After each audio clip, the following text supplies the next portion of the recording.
Good Thank you. afternoon, Good distinguished afternoon. guests, colleagues, and friends. It's a great pleasure for me to introduce our esteemed speaker, Professor Dr. Nick Stevenson, to this session. Professor Stevenson is a prominent scholar in the field of sociology with a particular focus on citizenship, cultural studies, and the challenges faced by liberal societies in contemporary times. His work offers profound insights into how individuals navigate the intersections of identity, democracy, and globalization in an increasingly complex world. Today, Professor Stevenson will be addressing a highly relevant topic, liberal society under threat, citizenship in the 21st century. In an era marked by rising populism, global crisis, and the erosion of democratic values, his reflections will undoubtedly inspire us to think of the foundations of citizenship and the responsibilities of the members of liberal societies. Without further ado, please join me in warmly welcoming Professor Dr. Nick Stevenson. Professor Stevenson, the floor is yours for the next 30 minutes, and we will reserve the final 50 minutes for the questions and answers. Many thanks. Can I just check with the translator who should be here? Is that correct? We have a translation room in the Zoom session, and we will be hearing you in Turkish. Right, okay. Right, so I've already provided the text, so if the translator is listening, which I'm sure they are, I'll just be reading from the text I've already given you. So it should be straightforward. Do you need a screen sharing? No, it's fine. No. I've already sent the text ahead, so just to make it easier for the translator. Okay. Is that okay? Do you need a text sharing or something? No, I've already done that. It's fine. I just wanted to check that I'm just going to read from the text, but I don't know when I'll need to stop. Is that right? To make sure the translator can then speak to the audience, or is this going on at the same time as me speaking? No, there will be a simultaneous translation, so you just do your presentation. Okay, sorry, I wasn't aware of that. Okay, thank you. Last time I did something in Turkey, it was slightly different. That was all my misunderstanding. Okay, thank you for your help with that. Okay, so what I'm going to talk about is mostly about the UK and things that have happened in the United Kingdom recently, but also how that's been informed by media culture and social media. Okay, so this should take about 20 minutes or so. So my title is The Liberal Society Under Threat, the Obstinate Hope of Socialism. The idea of a liberal society is currently under threat. It's not the opposition that might have been posed by different versions of democratic socialism represented by Bernie Sanders in the United States or Jeremy Corbyn. The failure of both of these projects, which for a relatively short period in Britain and the United States made socialism thinkable again, has left a political void. At their best, these campaigns offered the promise of the secure material conditions necessary for liberal institutions to flourish. In this respect, socialism not only extends civic freedoms, but also through the provision of decent healthcare, education, democratic workplaces, and the redistribution of wealth, enables liberalism to fulfill its promise of self-development and meaningful forms of freedom. As Raymond Williams understood, part of socialism's mission was to both fully develop democracy that was restricted by the operation of market capitalism, while at the same time ensuring the material conditions necessary for a decent life for everyone. That these two aspects are inseparable is common sense for the democratic socialist tradition that the neoliberal elite has done its best to destroy. More obviously, the current threat to liberalism takes the guise of right-wing populism. The danger of this international movement should not be underestimated and was most recently evident in what has become known in the UK as the 2024 English riots. While the state quickly imposed order using the police and courts to the re-emergence of the far right and anti-immigrant process seemingly took established politics by surprise.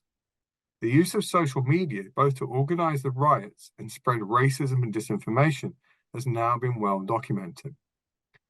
The recent election of a mildly socially democratic Labour government played some part in fanning the seeds for the riots, but their origins reveal a more complex story. The shallowness of Labour's victory, despite the landslide they received from the electorate, was a matter of the collapse of the increasingly right-wing Conservative Party in an ideological battle.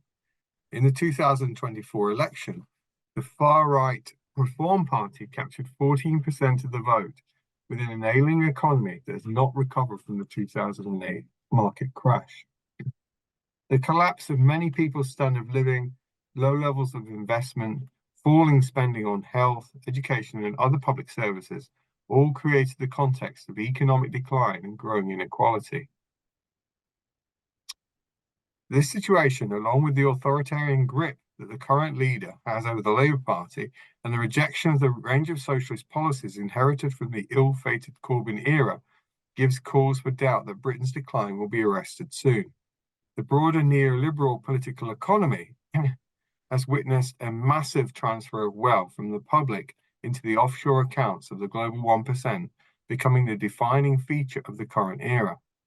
Wolfgang Streeck notes that despite the 2008 global capitalist crisis, that much of the mainstream sociology has had little to contribute to this discussion. This was largely due to an ongoing lack of interest in questions related to study of political economy. Like most media and cultural studies, sociology acted as if the economy was no longer a central force in determining the rest of society. Neoliberalism has for the most part been successful in converting issues to do with the economy into an abstract set of technical questions. Here we need to understand capitalism as a changing formation that cannot be fully understood if we restrict ourselves simply to looking at discourses or codes. Neoliberalism as a cultural and material force restored the power of the ruling class after the collapse of the social democratic period at the end of the 1980s. The state no longer sees its responsibility as being defined by public need, but is overwhelmingly focused on the pursuit of economic growth, privatization, and financialization. What is especially notable is a decline in public sympathy for the poor, who are now more often seen as failed citizens. Missing from the official public sphere is any serious discussion about how universal needs could be met while beginning the transition away from an entirely unsustainable consumer society. Any socialist politics worthy of the name would need to work towards a decent standard of living for everyone that took seriously alternative ideas of human flourishing.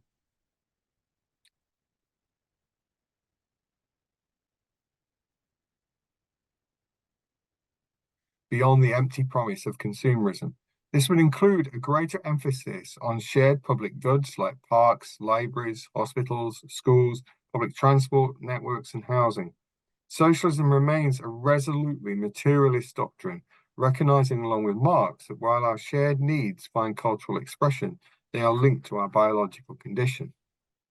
With good reason, Marx recognized that the satisfaction of our basic material or human needs set the preconditions for human liberation.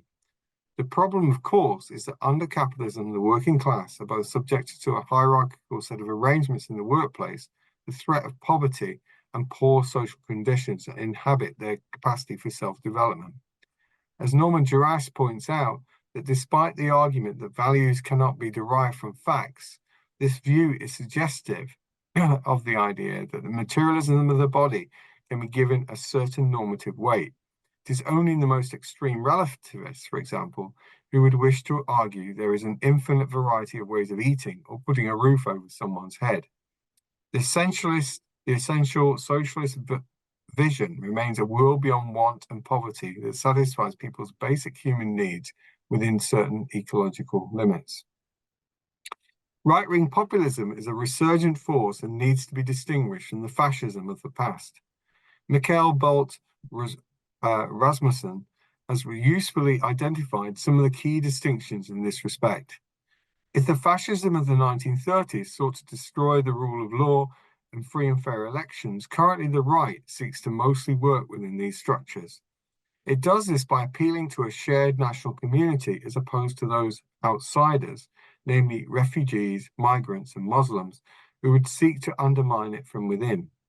The appeal by much of the right is to return to a more innocent time within the nation's history, when it was able to share a common culture and values without these more so-called corrupting elements.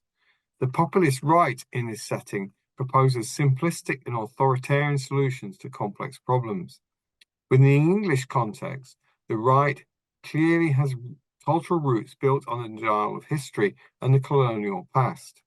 Stuart Hall's analysis of the press's reaction to the so-called rise of black street crime in the 1970s was widely framed within a narrative of lawlessness that needed to be met with an authoritarian solution from the state. The seeds of this populist reaction can be traced back to the identification of the black population as the enemy by powerlism of the 1970s. If powerlism did not become the dominant political force, it contributed to a range of categories and ways of thinking that continue to inform more contemporary times. The popular press of the 1970s fed the working class stories of recently arrived immigrant communities as living in luxury and receiving preferential treatment as opposed to the native population. Building on Hall's analysis, populist racism is no longer confined to a small section of society, but has become a central element of the British right. This perspective draws on ideas of England being, in inverted commas again, invaded by asylum seekers who are then housed in, inverted commas, luxury hotels or given, again, inverted commas, preferential treatment when it comes to gaining access to public housing. Similarly, within Hall's analysis of the 1960s and 70s, there is also evidence of a widespread backlash against progressiveness of so-called woke ideology and a fear of the decline in moral standards. For example, despite recent calls to decolonize the curriculum in ways that would give young people knowledge about the brutal legacy of empire and colonialism, this has been widely represented by the right as an assault on, again, inverted commas, our history. Hall's more materialist analysis, however, also recognizes the reason that these ideas find currency with the population is not because people are by nature racist. The answer can be found within material and concrete issues that confront people of all ethnic groups, but this is especially marked for the working class population. These arguments are especially important within the context of 2024 English riots, that most of the disturbances took place in the northern England, whose social and economic conditions have long been dwarfed by London and the southeast. If the North played a significant role in the Industrial Revolution, then today it's often taken to signify post-industrial decline and poverty. Many of these features were also apparent in the Brexit vote, where many of those in the deindustrialized zones voted to leave the European Union as opposed to the metropolitan cities that preferred to remain. It is notable that the austerity that blighted the economy after the 2008 global market crash was not matched within the more prosperous parts of the UK. It is then a combination of the long-term economic decline and persistence and reinvention of populist racism that best explains the riots of 2024. In 2024 will be remembered for the English riots, and another cultural event has also marked this year. While less prominent within the media, it's also been the occasion to remember the 1984 British mine workers' strike. The 40th anniversary of the strike has been marked by new books and documentaries and should be remembered for the way that it continues to haunt the present. David Harvey memorably describes the neoliberalism that gathered pace in the 1980s as he calls it, accumulation by dispossession. By that, he means the forcible attempt by an alliance between capital and the state to impose more hierarchical relationships, thereby threatening the ideological and material conditions necessary for new accumulation strategies. While this agenda has taken many different forms across the world, within Britain, a key aspect was the attempt to destroy the achievements and ideological influence of the labour movement. Raymond Williams warned at the time that the use of state violence to impose neoliberalism was an attempt to defeat the idea of socialism. For Williams, this was a deliberate attempt by the power of capital to subordinate actual majorities of workers to the conditions of managed employment. The planning for the privatization of the coal industry had begun by the state in the 1970s with the Ridley Report.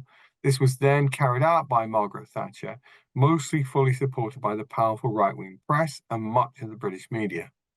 The eventual defeat of the strike was especially important message to send to the wider labour movement, as the mine workers were one of the largest and most unionised sectors of the working class. The memory of 1984 in 2024 creates what might be understood as the absent present for the riots. Since that period, processes of deindustrialization, inequality, poor and insecure contracts, and low-wage economy have all gathered pace. The destruction of communities, mental and physical health problems, and poverty mark the places where there used to be employment and a strong communal life. The radical containment of the working class socialist tradition has provided opportunities for the growth of the political right.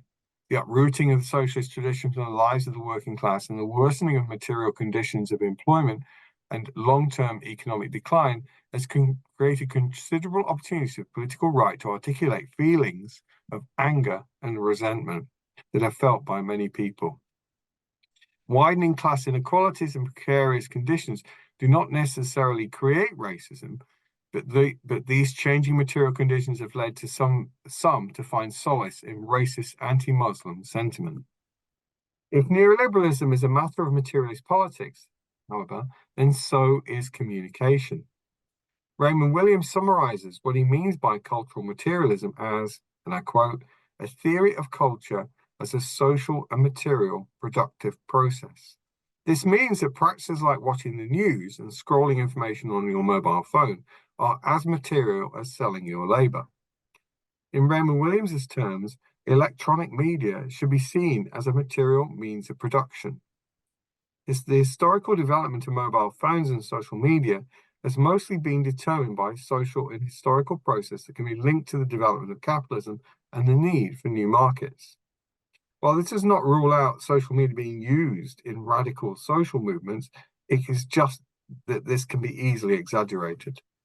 Despite the illusion of the internet and mobile phones having introduced a technological democracy, there continues to exist a clear hierarchy of voices that exist online and within mainstream media. The class relations between owners of newspapers and commercial television stations and journalists are in a sense replicated by the new platform capitalism.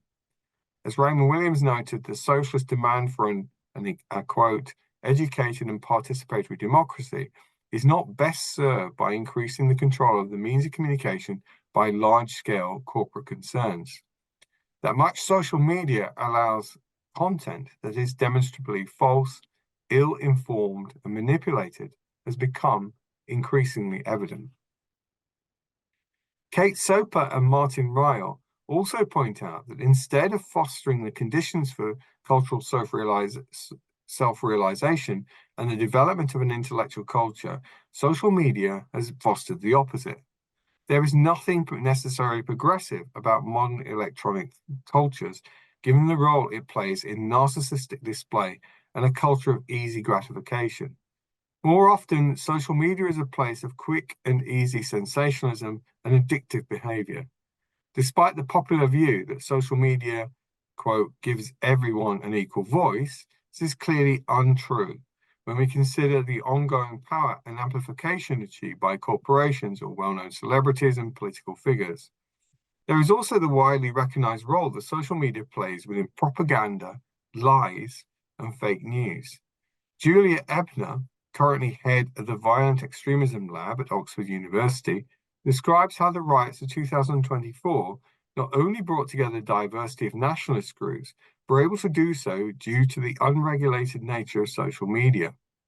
Especially significant were the encrypted messaging channels of Telegram and Signal, which she describes as, quote, safe havens for extremism. Telegram currently has a larger following than X, which made its own contribution to the riots, which is especially concerning given there is no moderation of some of its private channels. All of these features, with some justification, have led to new calls for the kinds of regulation that make liberal freedoms possible. Freedom of speech has never meant my right to say anything I like, irrespective of the rule of law, or without a secure factual basis.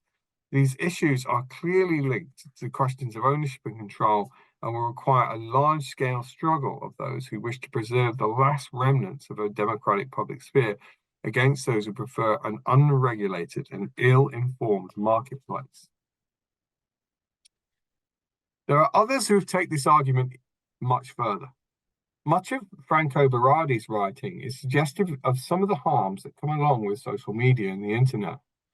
For Berardi, the expansion of the internet into everyone's psyche is built on an aggressive version of capitalism, which is leading to an increasingly isolated and hyper-stimulated world, pushing many to burn out, break down, or suffer from severe mental health problems. The online world is accused of leading to a world without empathy or fellow feeling as citizens become increasingly absorbed by a Darwinist struggle for survival. This is mostly driven by financial precarity of many people's lives, where employers offer little by the way of long-term security, buying short chunks of people's time. The combination of technology and finance capitalism is causing widespread feelings of fear and disconnection to spread online, with young people often locating themselves within digital tribes built on hatred and paranoid feelings. Similarly, Jonathan Crary points to the ways in which many younger citizens have been captured by the network society. Most of the time, social media trains young citizens to share the most superficial aspects of their lives while encouraging a culture of pornography, cruelty, and incivility. This incorporates citizens into a world of lies, falsehood, and disinformation, nihilistic forms of consumerism, self-harming, and now extremism.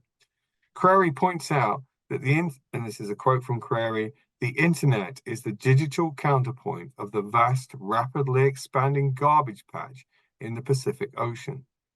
If we're expecting younger adults to learn to be thoughtful, participatory citizens through social media, we had better think again.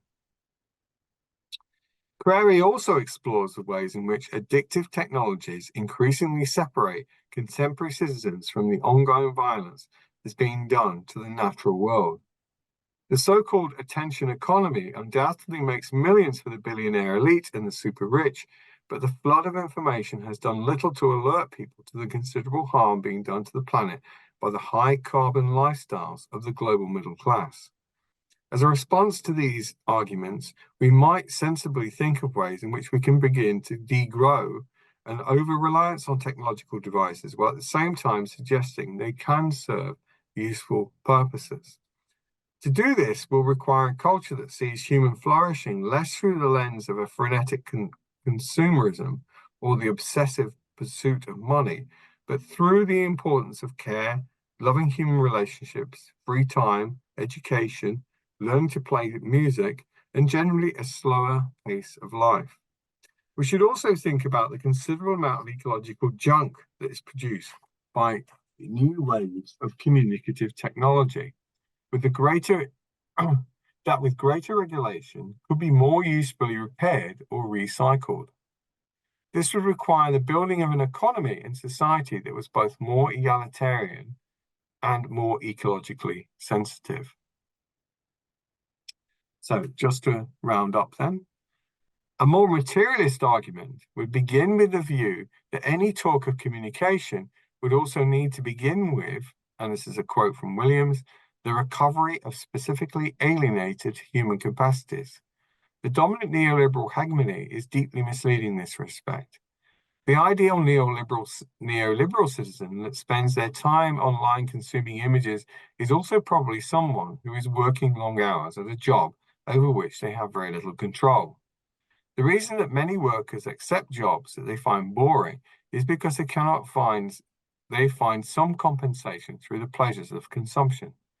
The problem, however, with spending hours on your phone scrolling through images and social media posts is it's too quickly it feels like another form of alienation. Further, the compensation that someone who feels humiliated by worsening social conditions can easily be converted into voting for a strong leader of the far right. The current disintegration of capitalism has become evident after the end of social democracy and will, in all likelihood, continue to provide a fertile ground for the political right.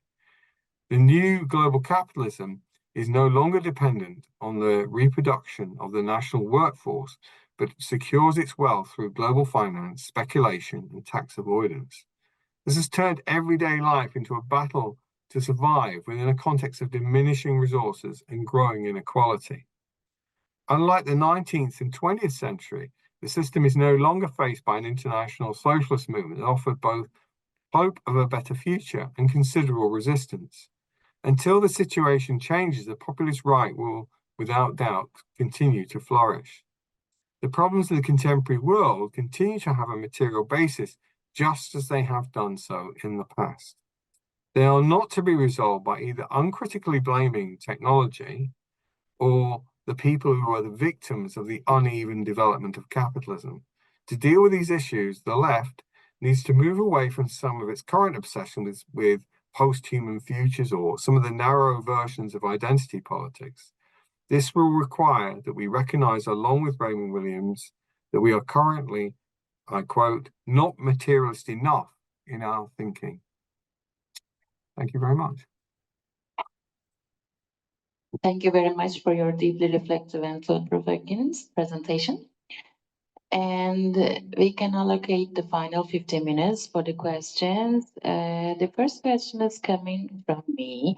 With the rise of algorithm-driven content curation, individuals are increasingly exposed to echo chambers and biased information. Do you think liberal societies should regulate a little social media algorithms to promote more diverse and balanced information, or would this risk infringing on freedoms of expression and enterprise? That's a very good question. Thank you very much for that.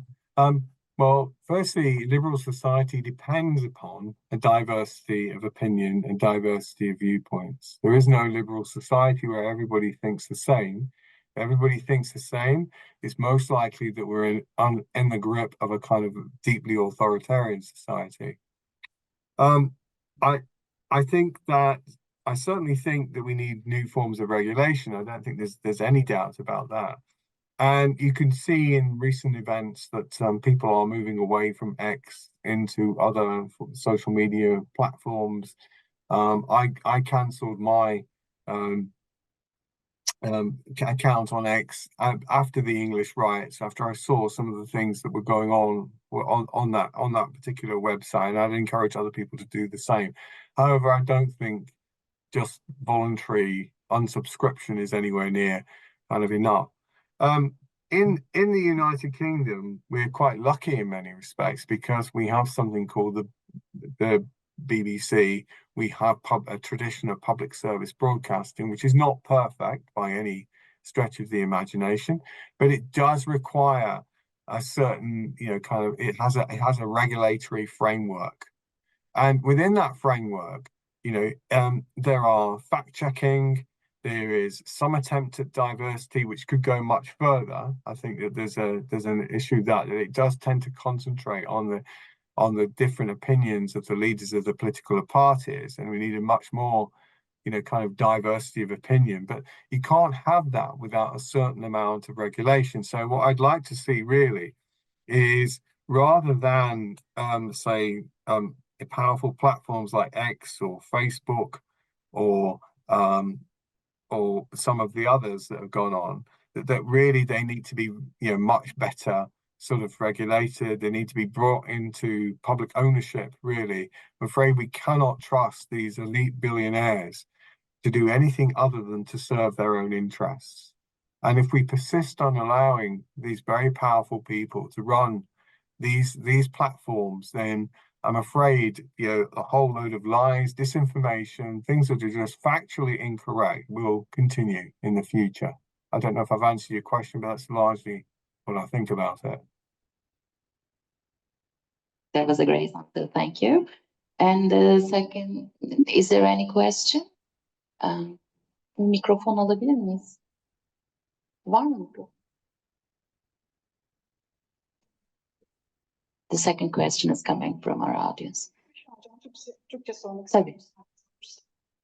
Hocamızın bahsettiği toplumsal ve teknolojik olarak olumsuzlukları göz önünde bulundurduğumuzda ve şirketler bazında maalesef sürekli piyasaya sürülen fikirler, olumsuzluklar, bunların hepsini göz önünde bulundurduğumuzda ya da kültürel tüketimler bağlamında değerlendirdiğimizde aynı şekilde medya içeriklerini, özellikle görsel işitsel yapımlar için soruyorum. Tüm bu olumsuzluklar karşısında kamu otoritesinin bunların müdahalesinin ne ölçüde olması gerektiği konusunda kendisine genel ama çok önemli bir soru sormak istiyorum eğer müsaadeniz olursa. Olumsuzluklar karşısında kamu otoritesinin müdahalesinin sınırları. Bunu evrensel değerler, ifade özgürlüğü bağlamında düşünüyoruz ama hocamızın yorumunu çok merak ediyorum. Teşekkürler. Okay. I'm translating the question. Considering all the negative situation you talked about in your presentation, what should be the limits of public intervention, taking into account that freedoms of speech, freedoms of any kind? What should the public authorities' intervention limits be? So there's a lot of discussion about this going on at the moment. Now, I think so freedom of speech, let's just go back a little bit. George Orwell, there's a statue of George Orwell outside of the BBC, the building, and underneath it he says something like, I'm going to misquote this, but it's sort of like freedom of speech means that you have the right to say things that some people would rather you hadn't said, or that there's no freedom of speech without certain levels of offence. I think that's correct. And I'd agree with that. I think that's right. Salman Rushdie, I don't know, read some book called Knife that came out in the UK. And one of the things that he talked about in that was, almost exactly replicating what Orwell had said, in his account. The problem with freedom of speech at the moment, the way it's being used by the right, is to say things that are clearly, deliberately offensive. Okay, and they're claiming the sort of liberal tradition, to uphold the liberal tradition while they're doing so. They're trying to say, well, you have to have some offense, but then they're using that to become deliberately offensive. So I think that's kind of interesting, really, because if you go back to, say, looking at liberals like, say, John Stuart Mill, the idea of freedom of speech was not that you used it to deliberately offend people. That was not the point of it at all. The point of it was that you could have an educated dialogue and that you try to express yourself in a way in which you would try to persuade the other person to your point of view without trying to offend them, because obviously trying to offend somebody is not terribly persuasive. Okay, I made that clear. Whereas I think what's going on at the moment is that people are using claims to freedom of speech to kind of say things that they're not trying to persuade anybody at all. They're just deliberately trying to offend others and to turn people into some kind of other, I think. So I don't think then, if we're going to have freedom of speech, which we do need to have, that all the problems are going to be solved by regulation. I think there needs to be some of it, but it's also going to have to be going. Let's go back to the great thing about liberalism for me is that it came up with a really sort of important sort of ideas about freedom, about liberty, about about how freedom of speech should be a kind of educated dialogue, not using offensive language, trying to persuade others into your point of view, etc., etc. I mean, all of that I think is really, really useful, and we need to go back to those sorts of ideas rather than just simply creating offence, which is what's going on at the moment. But at the same time, what's missing from liberalism, as I've tried to make clear, is the material foundations of society. It says very little about those sorts of things. And that's kind of what's missing. So what's happening at the moment in the UK is that the political right are, some people are, 1 in 3 children in the UK are in poverty at the moment. Okay, so people are desperate and are looking around for solutions to their problems. And the insurgent language they can hear, and the people who are opposing the so-called status quo they can hear, are coming from the political right. We've faced these sorts of things before, I know that, but it's that kind of really worries me. So yes, regulations is important, as your question has suggested. However, it's not really going to solve the problem on its own. It will also need a shift back into looking a bit more closely at what liberal values actually are. And that doesn't mean trying to offend people. Thank you. Başka bir sorumuz var mı? Here's another question. Finally, as we look at the future, what do you see as the role of global citizenship in addressing the challenges to liberal societies? Can global approaches to citizenship and cooperation provide solutions that national frameworks alone cannot? Okay, I think that's a really interesting question. I think I've changed my mind about that slightly. I think that I used to be much more optimistic about ideas of global citizenship than I am now. I think there was a period in, particularly after the ending of the Cold War, when the Berlin Wall came down, there was this huge sort of like move towards thinking about democracy, human rights, and so on, all of which are really important ideas. Ecological questions are clearly, kind of global, and there was an awful lot of optimism around those sorts of things. Since then, we've seen a big reaction against, if you like, globalization. So, so basically what's happening really is that people around the world are looking to their states or national forms of citizenship to, protect them from the kind of ill winds, if you like, of globalization. Now, sometimes they're looking to their states to protect them, in ways in which are really problematic. Okay, so that they want to keep out people who they don't like the look of, and much of the arguments that have gone around there are extremely racist. I would suggest, as has been evidence in the United Kingdom.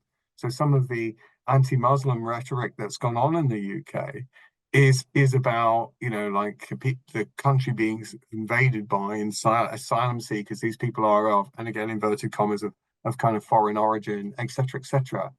So there's a kind of there's a certain sort of nationalism, I would argue, which is really problematic.